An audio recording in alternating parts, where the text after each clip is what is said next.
Motivational story देखने और जानने के लिए आज ही चैनल को सब्सक्राइब करें, बेल आइकन दबाकर ऑल ऑप्शन सेलेक्ट कर दें। और अगर आप भी चाहते हैं आपकी स्टोरी को हमारे द्वारा दिखाया जाए तो आज ही चैनल पर दिए गए नंबर पर व्हाट्सएप करें।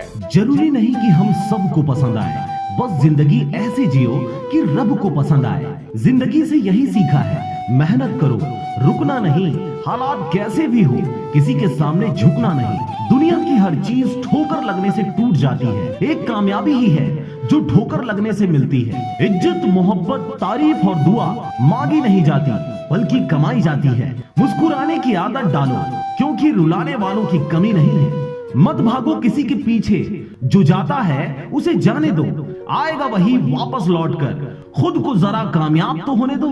अगर अपनी औकात देखनी है तो अपने बाप के पैसे का इस्तेमाल करना छोड़ दो। मैं रात भर जन्नत की सैर करता रहा यारों, आंख खुली तो देखा सर माँ के कदमों पर था। अगर जिंदगी से कुछ पाना हो तो तरीके बदलो, इरादे नहीं। जहां दूसरे को समझाना मुश्किल हो जाए वहां खुद को समझा लेना बेहतर होता है। थक कर ना बैठे मंजिल के मुसाफिर, मंजिल भी मिलेगी और मिलने का मजा भी आएगा। ऐसे ही मोटिवेशनल वीडियोस देखने के लिए आज ही चैनल को सब्सक्राइब करें और आपके अपनों तक इस मैसेज को पहुंचा डालें।